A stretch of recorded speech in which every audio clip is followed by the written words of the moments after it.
नमस्कार मित्रों, मैं विजय कोडवानी एक बार फिर मेरे YouTube चैनल लीगल गुरु विजय पर आपका स्वागत करता हूं। आशा करता हूं आप घर पर सपरिवार खुश, आनंद और स्वस्थ होंगे। पिछले लेक्चर में मैंने कोऑपरेटिव सोसाइटी बिजनेस मॉडल उस पर बात की थी और बताया था कि किस तरह से कोऑपरेटिव सोसाइटी में बिजनेस लोग जो है वो करते हैं और किस तरह से अपना डेवलपमेंट करते हैं, क्या क्या फ़ायदे हैं कोऑपरेटिव बिजनेस में और किस तरह से ये होता है, वो सब मैंने आपको बताया था। आज उससे आगे मैं जो है किस तरह से ये स्टार्ट किया जाता है, क्या लीगल प्रोसीजर है, अंडर व्हाट एक्ट, कौन से एक्ट में ये रजिस्टर्ड कराया जाता है, उसके बारे में मैं थोड़ा आपको बताऊंगा। इनिशियल बेस पे जो कोऑपरेटिव सोसाइटी में लोग जो बिज़नेस करते हैं वो अंडर 1860 के एक्ट में वो रजिस्टर कराते हैं। हालांकि वो चैरिटी के लिए सोसाइटी होती है, पर थोड़े खर्चे के लिए, यानी खर्चा कम हो इसलिए उसमें वो रजिस्टर कराया जाता है। उसके बाद जैसे जैसे बिज़नेस बढ़ता है, मेंबर्स वगैरह जो बढ़ते हैं, बिज़नेस का क्वांटिटी बढ़ता है, वॉल्यूम बढ़ता है और मेंबर्स का जो भी है नंबर ऑफ मेंबर्स बढ़ते हैं, फिर उससे गुजरात कोऑपरेटिव सोसाइटीज़ एक्ट 1961 उसमें रजिस्टर्ड कराया जाता है। फिर उसमें वो पूरा बिज़नेस व्यवस्थित जो है उसमें किया जाता है। अब इसका प्रोसीजर क्या है, तो सबसे पहले तो इसमें मिनिमम जो है वो 10 लोग, यानी 10 लोग का ग्रुप चाहिए और उसके बाद जितना आप मैक्सिमम उसको बढ़ा सकें। रजिस्ट्रेशन के लिए अप्लाई होता है, रजिस्ट्रेशन सर्टिफिकेट ले लेना चाहिए। उसके बाद पान कार्ड जो है सोसाइटी का वो ले लेना चाहिए और तुरंत ही उसका फिर बैंक अकाउंट जो है वो ओपन करा देना चाहिए। ये बेसिक 3 जो प्रोसीजर है वो सबसे पहले कर देनी चाहिए, क्योंकि कई बार क्या होता है कि कई लोग बाय चेक यानी पेमेंट देते हैं, तो सोसाइटी का अकाउंट होना ज़रूरी है और अकाउंट जो है वो पान कार्ड के बिना खुलता नहीं है, इसलिए ये प्रोसीजर है। अब उसमें क्या होता है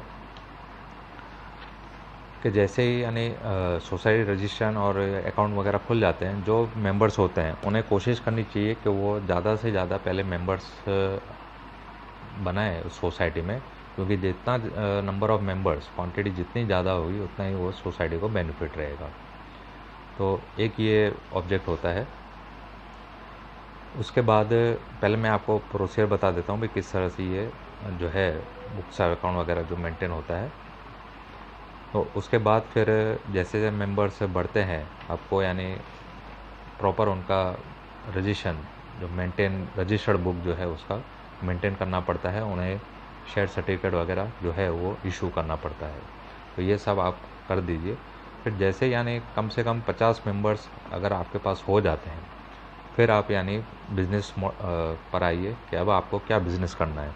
तो इसमें मैं आपको जो है कंज्यूमर सोसाइटी जो एकदम कॉमन बिज़नेस है उसके बारे में बताऊंगा। बाकी तो जो क्रेडिट सोसाइटी है जिसमें फाइनेंस वगैरह, लोन वगैरह देते हैं, वो अलग है। और कई बार एजुकेशन सोसाइटी भी होती है जिसमें लोग एजुकेशन रिलेटेड जो है वो बिज़नेस करते हैं, कोचिंग क्लासेस, ट्यूटर, स्कूल वगैरह, प्री प्राइमरी स्कूल, वो भी करते हैं। तो कंज्यूमर सोसाइटी एक जो है कॉमन जो है बिज़नेस, उसके बारे में हम बात करेंगे।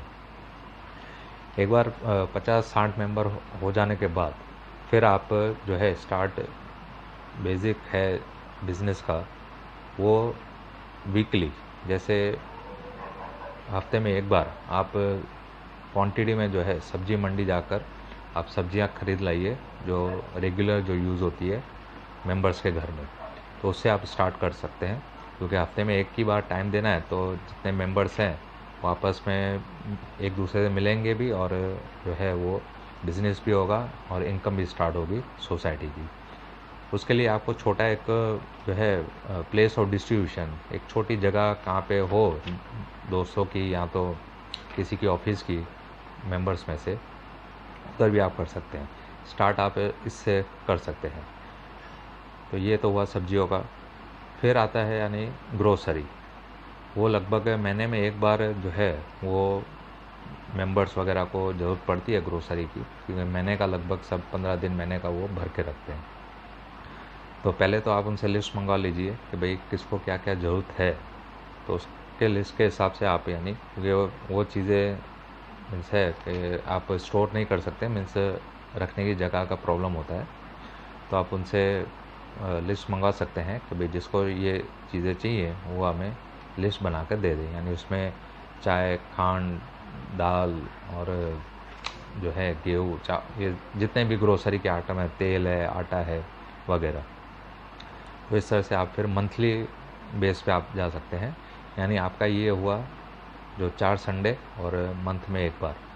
फिर जैसे जैसे मेंबर्स बढ़ते हैं उन्हें भी आप इन्वॉल्व कीजिए अपने साथ, यानी उनको भी आप थोड़ा रिस्पॉन्सिबिलिटी जो है वो दीजिए, डिस्ट्रीब्यूशन की है या पैकिंग वगैरह जो भी है, तो उनको भी यानी अच्छा लगेगा, क्योंकि इन्वॉल्वमेंट ज़रूरी है हर एक मेंबर का। फिर सैटरडे संडे जो छुट्टी का दिन आता है, फिर 2 दिन आप कर सकते हैं ये चीज़, यानी आप महीने में 8 दिन। इस तरह से हर एक मेंबर को, जो मेंबर नया बनता है उससे कम 2 और मेंबर्स को जुड़ने का उससे कहें कि भाई अपने साथ आप 2 मेंबर और जुड़े। तो इस तरह से हर एक क्या अपना यानी क्या चेन जो है वो आगे चलेगा।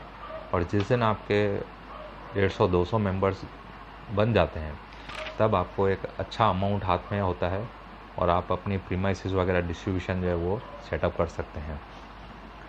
फिर उसके बाद इसमें ज़रूरी है कि जो भी आप बिज़नेस करें कंज्यूमर का, उसमें बुक्स ऑफ अकाउंट्स बहुत ही ज़रूरी है मेंटेन करना। सेल, परचेज़, एक्सपेंस वगैरह टाइम पर पेमेंट करना वो बहुत ही ज़रूरी है। बैंक अकाउंट जितना हो सके कि आप जो भी पेमेंट करते हैं पार्टीज़ को या ट्रेडर्स को परचेज़ के लिए, तो वो चेक थ्रू ही करें। इससे क्या होगा कि आपका बैंक ट्रांजैक्शन एक अच्छी तरह से चलेगा और बैंक में भी आपका वो शो करेगा। और इन फ्यूचर जिस दिन आपको कुछ छोटा मोटा प्रोजेक्ट लोन जिस दिन लेना होगा उस दिन यानी आप वो ले सकते हैं।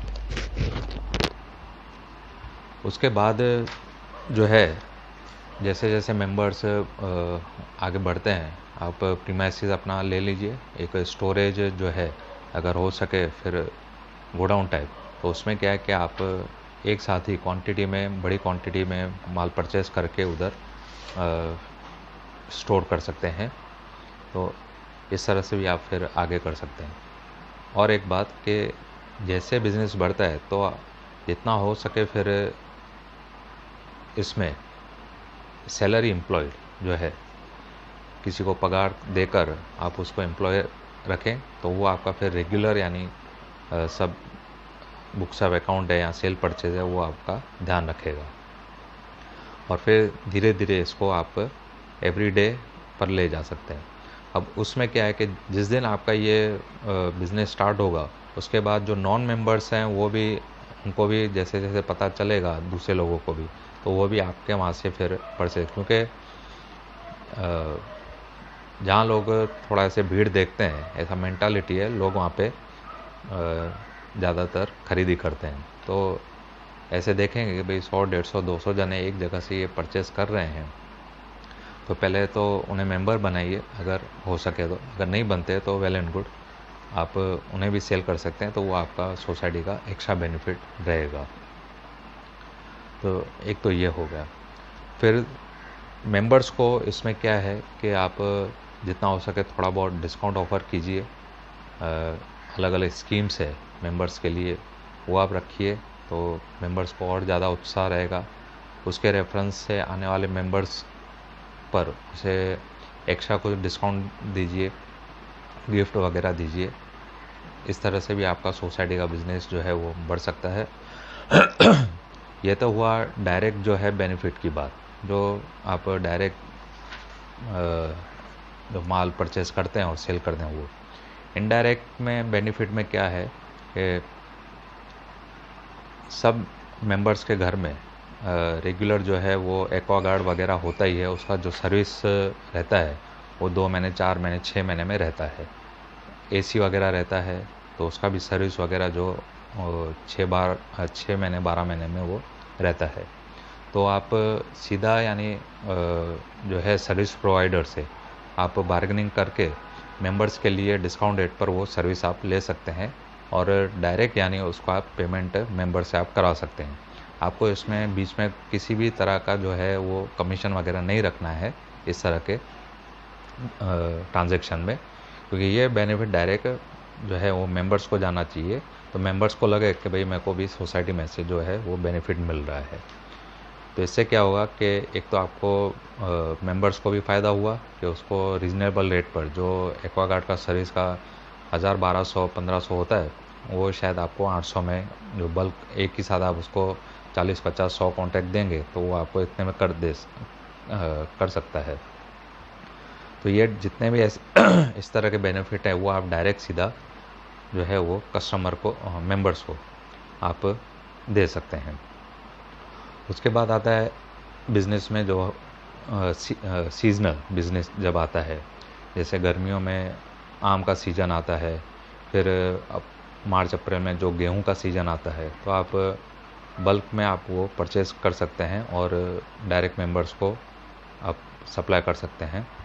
वो भी यानी मैं समझता हूँ 1-2 महीने का जो बिज़नेस रहता है तो उसमें भी यानी रेगुलर बैठना नहीं पड़ता है, उसमें भी आप एवरी वीक जो है ये आप कर सकते हैं। तो ये जो मैंने आपको कहा ये बेसिक जो कंसेप्ट है वो कंज्यूमर सोसाइटी का, वो इस तरह से यानी चलता है। इसमें ज़्यादा इम्पोर्टेंट है चेन। जिस तरह जो जो मेंबर बनेगा आपका, उससे आपको इतना ही कहना है कि अगर आपको अच्छा लगता है इस तरह का ट्रांजैक्शन और इस तरह का जो बिज़नेस है, आपको लगता है भाई आपको बेनिफिट हुआ है, तो आप दूसरे मेंबर्स को आप अपने साथ जुड़ें। दूसरी बात ट्रांसपेरेंसी, जितना हो सके आप बुक्स ऑफ अकाउंट अच्छी तरह मेंटेन करें, क्योंकि ईयर एंड में जब इसका ऑडिट होगा, ऑडिट करवाना ना भूलें अकाउंट्स को किसी क्वालिफाइड सीए के द्वारा। और A to Z जो इन्फॉर्मेशन है अकाउंट्स की वो आप साल में एक बार मेंबर्स को बुलाकर जो एनुअल जनरल मीटिंग होती है उसमें आप उससे प्रोवाइड करें, और इससे रिलेटेड कुछ भी यानी मेंबर्स की क्वेरी वगैरह जो भी हो, प्रश्न हो, कुछ उनको पूछना हो, तो आप उसका सॉल्यूशन दे सकें, जवाब दे सकें। तो इससे क्या होगा, बिज़नेस में ट्रांसपेरेंसी बढ़ेगी और आपका जो कोऑपरेटिव बिज़नेस है वो अच्छा चलेगा। इस तरह से आप कंज्यूमर सेक्टर में जो है कोऑपरेटिव बिज़नेस करके एक अच्छा और बढ़िया जो है प्रॉफिट वो कमा सकते हैं, साथ में मेंबर्स को भी बेनिफिट दे सकते हैं और हर एक को यानी क्या एज अ डिविडेंड जो है वो एवरी ईयर कुछ ना कुछ उसमें से मिलता रहता है, उसका इन्वेस्टमेंट भी सेफ रहता है और इन लॉन्ग टर्म एक बड़ा जो है वो असेट क्रिएशन जिसको कहें हम, वो इसमें हो सकता है। बात है सिर्फ थोड़ा छोटा अमाउंट निकालने की, मैनेज करने की, कोऑर्डिनेशन करने की और बिजनेस ट्रांसपेरेंसी जो जिसे कहें वो रखने की और थोड़ा वक्त देने की। इसमें एक हफ्ते में 1 या 2 घंटा वो इनफ हो जाता है स्टार्टिंग बेस पर। फिर तो आप यानी जो है वो सैलरी पर्सन या मेंबर्स के जो फैमिली मेंबर्स है उसे भी आप सैलरी देकर सोसाइटी में आप एज ए एम्प्लॉय रख सकते हैं। तो इस तरह से यानी धीरे धीरे आपका बिजनेस बढ़ेगा और एक अच्छे तरीके से इसका असेट्स क्रिएशन हो सकता है अगर आप थोड़ा भी दिमाग लगाकर मेहनत करके इस बिज़नेस को करें। दूसरा बेनिफिट फिर क्या होता है कि जैसे जैसे आपका बिज़नेस बढ़ता है, तो जैसे मैंने कहा कि बैंक वगैरह भी आपको फिर कैश क्रेडिट वगैरह जो है गवर्नमेंट से सब्सिडी वो भी आपको मिलती है, उसका ही बेनिफिट आप ले सकते हैं और उस तरह से आप जो डिस्ट्रीब्यूशन लेवल है वो आप बढ़ा सकते हैं। जैसे एक एरिया में आपने ये डिस्ट्रीब्यूशन सेंटर चालू किया है, अगर मेंबर ज़्यादा बढ़ते हैं तो आप एज अ फ्रेंचाइजी या एज अ डिस्ट्रीब्यूशन सेंटर वो आप यानी दूसरी एरिया में भी आप दे सकते हैं और वहाँ के मेंबर्स को आपको यानी उनको फ़ायदा मिल सकता है। तो ये 2 लेक्चर मैंने कोऑपरेटिव सोसाइटी बिजनेस मॉडल पर बनाया है। अगर आपको भी लगता है कि इस तरह का बिज़नेस कर सकते हैं हम मिलकर, तो आप ज़रूर थोड़ा ट्राई कीजिएगा। इसमें कोई रिस्क नहीं है। अगर नहीं चला तो इसमें कोई ज़्यादा लॉस भी नहीं है, क्योंकि 10-15 जने मिलकर जैसे ये इसको करते हैं तो इसमें एक लॉस भी डिवाइड रहता है, और जो है हर एक जना अपने हिसाब से थोड़ा बहुत टाइम भी देता है, और इस तरह से यानी ये बिज़नेस कर सकते हैं। इस वीडियो लेक्चर में बस इतना ही। अगर आपको इस बारे में कुछ और क्वेरी या पूछना हो तो आप मेरे कमेंट बॉक्स में जो है वो लिख सकते हैं और पूछ सकते हैं। मैं जवाब देने का पूरा प्रयत्न करूँगा। जय हिंद, जय भारत।